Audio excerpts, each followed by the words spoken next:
Halo, selamat siang dan selamat datang di perkuliahan kromatografi pada minggu ke-11 ini. Dan kali ini kita akan membahas tentang kromatografi kinerja tinggi atau HPLC yang sudah pernah kita bahas sebelumnya kemarin minggu lalu. Apa saja komponen-komponen HPLC dan bagaimana prinsip kerjanya sudah kita bahas minggu lalu. Kali ini kita akan membahas tentang bagaimana penggunaannya dalam bidang farmasi, contoh-contoh penggunaan dalam bidang farmasi. Nah, tepatnya untuk hari ini kita akan membahas sebuah artikel oleh Bapak Effendi Deluxe Putra. Ya, ini Bapak ini dari Fakultas dan Ilmu Pengetahuan Alam Universitas Sumatera Utara. Kita akan bahas artikel yang beliau buat tentang penggunaan kromatografi dalam bidang farmasi. Ya. Nah, link artikelnya nanti ditaruhkan juga di LMS. Silahkan di-download sendiri. Nah, sejarahnya. Mungkin kemarin saya tidak sempat membahaskan tentang sejarah kromatografi.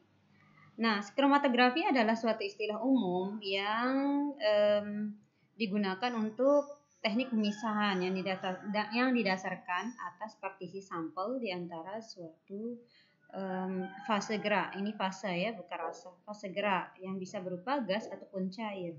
Penemunya adalah Bapak Veit, ya, Bapak Veit, entah apa ini bacaannya ya, TSVITT, Veit, yang pada tahun 1903 mencoba memisahkan pigmen-pigmen dari daun dengan menggunakan suatu kolom yang berisi kapur kalsium sulfat. Ya. Inilah cikal bakal lahirnya kromatografi. Kemudian dalam bidang farmasi seperti apa? Kromatografi cair kinerja tinggi, ya. Ini merupakan salah satu metode canggih. Pada awalnya tidak digunakan pada bidang farmasi di Indonesia. Padahal farmasi di seluruh dunia, di luar negeri contohnya ya, sudah sering menggunakannya.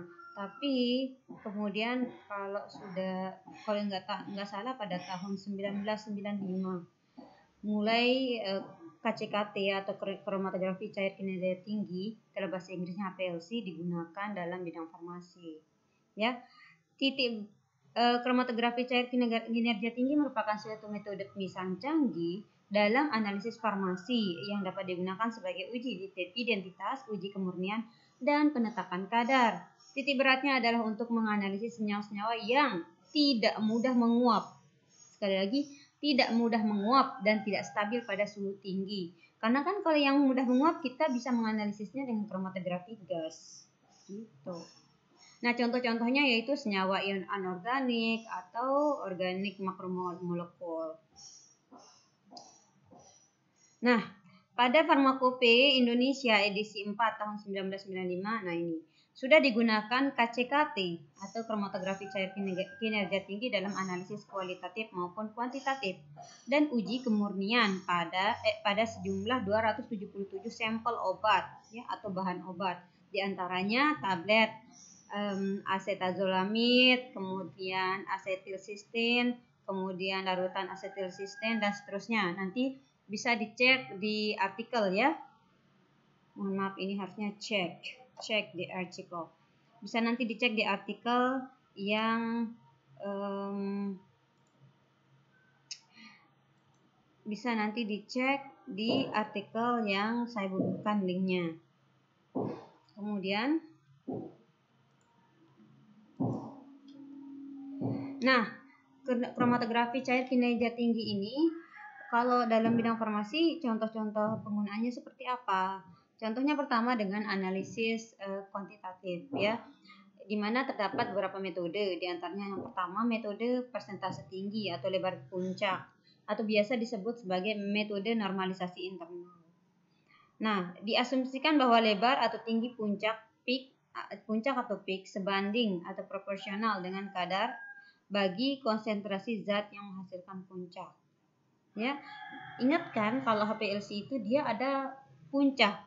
Kita menganalisis sampel standar kita dulu, baru kita menganalisis sampel yang kita tidak tahu isinya apa, dengan asumsi bahwa dalam sampel yang kita akan analisis itu ada komponen sampel standar kita di situ, itu harapannya. Nah, contohnya ini, puncak 1 2 3, tinggi puncak, ini tinggi puncaknya misal ya dalam milimeter, kemudian normalisasi tinggi puncak. Ini normalisasi internal. Normalisasi tinggi puncak yaitu lebar atau tinggi puncak, ini ya, tinggi puncak dibagi konsentrasi zat yang menghasilkan puncak. Nah, umpamanya konsentrasi sampel kita di sini adalah 162 gitu ya. Jadi 12 bagi 162. Nah, itulah normalisasi tinggi puncaknya. Kemudian selanjutnya metode baku luar ya, external standard method. Pada metode ini kita membuat suatu baku atau standar yang mengandung senyawa-senyawa yang akan ditetapkan kadarnya. Nah, seperti tadi kita siapkan standarnya dulu. Kemudian idealnya jumlah baku sama dengan jumlah bahan yang akan dianalisis. Kita punya standar, ya.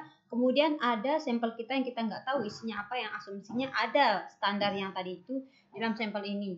Contohnya saya punya standar saya adalah kafein. Saya mau menganalisis kandungan kafein pada obat apa ya? Contohnya pada obat paracetamol.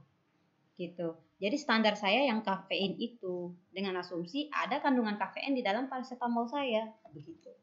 Kemudian membandingkan kromatogram baku dengan kromatogram sampel. Nah, kayak yang kemarin ya.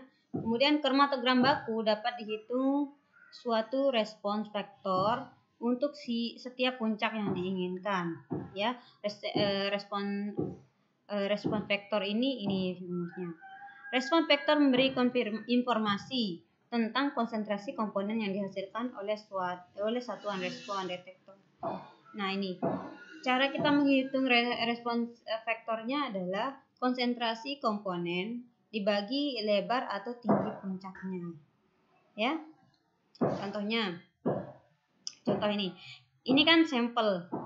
Sebelah sini sampel sirup, sebelah sini adalah peak. Di sini peak sampel sirup, di sini peak untuk benzoat standar atau asam benzoat standar. Ini standarnya kita.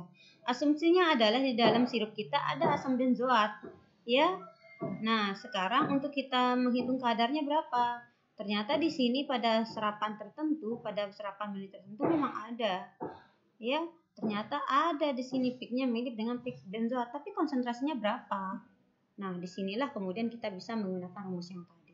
Contohnya, konsentrasi sirup adalah 90,6726 gram per dm gram per volume. Ya, sedangkan konsentrasi si standar benzoat standar ini adalah 0,07308 gram per volume. Lebar puncak benzoat yang di sini sampel sirup 72859 yang ini. Sedangkan yang standar ini puncaknya tentu paling lebih tinggi 103741.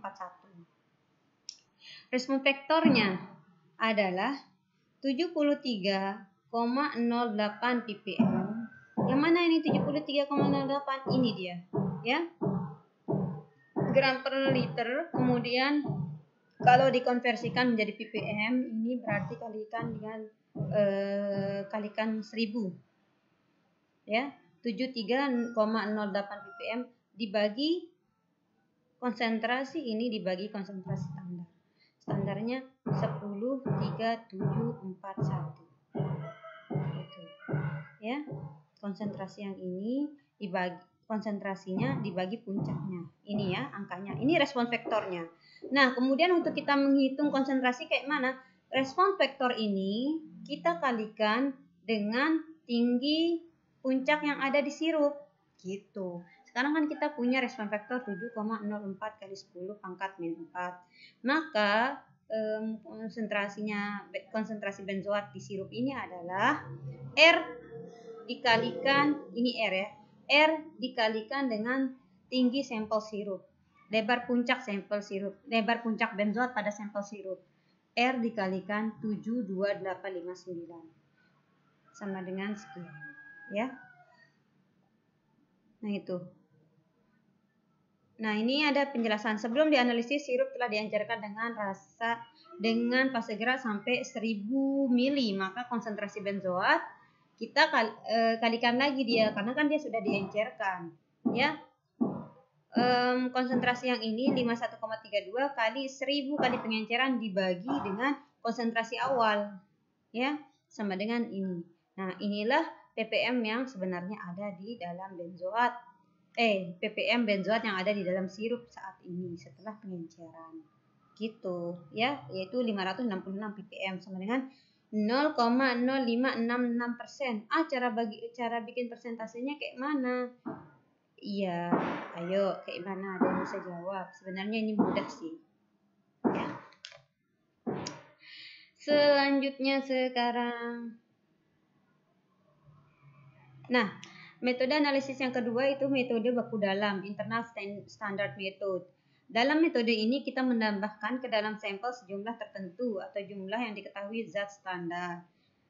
Ya, saya ulangi. Dalam metode ini kita menambahkan ke dalam sejumlah tertentu. Dalam metode ini kita menambahkan ke dalam sampel kita nih, sejumlah tertentu zat standar. Jadi di dalam paracetamol itu saya tambahkan kafein.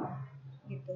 Kan di dalam paracetamol kita menganalisis kandungan kafein pada paracetamol. Tapi dengan metode baku dalam ini saya gerus kafein, sampel pelet kafein saya campurkan ke dalam paracetamol itu. Kromatogram yang diperoleh dibandingkan dengan kromatogram sampel atau campuran senyawa dalam sampel. Nah, selanjutnya ini rumusnya. R sama dengan C per A dibagi CS per AS, di mana C ini adalah konsentrasi komponen sampel. Ya, sekali lagi konsentrasi komponen sampel. A adalah lebar atau tinggi puncak komponen sampel. Gitu. Nah, CS konsentrasi baku dalamnya. Ya, sedangkan AS lebar atau tinggi baku dalam. Artinya sampel kita analisis juga. Kemudian baku dalamnya juga setelah dia ditambahkan sama si standar juga dianalisis juga, itu maksudnya.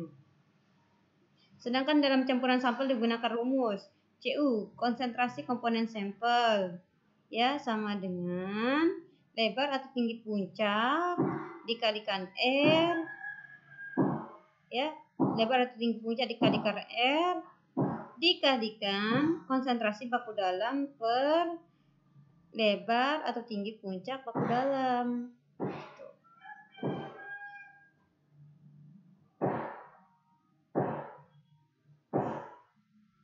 Ini akan bisa lebih terasa hitungannya kalau kalian coba sendiri, ya.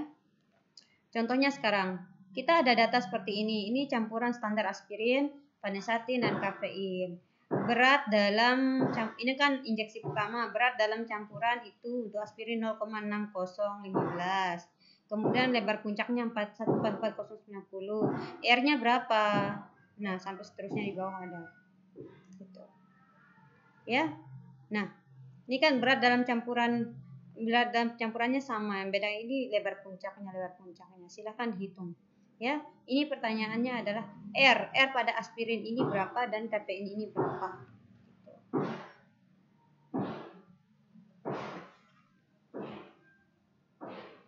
Dengan menggunakan rumus 5B maka akan diperoleh harga respon vektor, ya. Maka yang tadi ada rumus 5B. Nah, ini 5B. Yang ini. Rumus R sama dengan CA per CS per AS. Ini rumus 5B yang bisa kalian gunakan untuk menghitung berapa R dari aspirin dan kafein. Kalau vanesatin nggak usah dihitung karena sudah ada satu di sini. Sudah ada jawabannya. Ya, silakan dihitung sesuai rumus pada rumus 5B, sesuai dengan formula pada rumus 5B. Nah, ternyata setelah dihitung-hitung, jawabannya begini. Nih, langsung kita dapat jawabannya. R-nya di sini 8,804, kemudian di sini sampai seterusnya ada. Di kafein juga ada R-nya, ternyata. Nah, pertanyaannya gimana cara mendapatkan R ini? Nah, itulah nanti tugas kalian menghitungnya. Kemudian, untuk menghitung kadar aspirin dan kafein dalam tablet setelah dilakukan prosedur kerja sebagaimana tercantum pada halaman 26. Ini buku, ya. lain. Maka diinjeksi ke sistem kromatografi sebanyak 2 kali dan diperoleh data yang disajikan. Nah, setelah dianalisis lagi, dapat data kedua. Ya. Hitung respon vektor relatif kadar aspirin dan kafein dalam tablet. Nah, sekarang nih diminta menghitung respon vektor relatifnya, ya. Nah, persyaratan farmakope untuk aspirin harus di antara 95% dan 105%, sedangkan kafein di antara 90% dan 110%. Ya, aspirin itu yang diperbolehkan sekitar 95 sampai 105. Sedangkan kalau kafein 95 sampai sedangkan untuk kafein 90 sampai 110%. Nah, apakah tablet tersebut memenuhi persyaratan? Nah, untuk menghitungnya seperti ini kita hitung menggunakan rumus 5C, ya. Nanti bisa kalian buktikan sendiri. Ternyata setelah kita hitung dengan rumus 5C, ditemukanlah aspirin itu 95 sampai dengan 105%, ya. Kemudian kafein juga 90 sampai dengan 110%, yaitu mengikuti sudah memenuhi aturan dari Farmakope Indonesia, ya.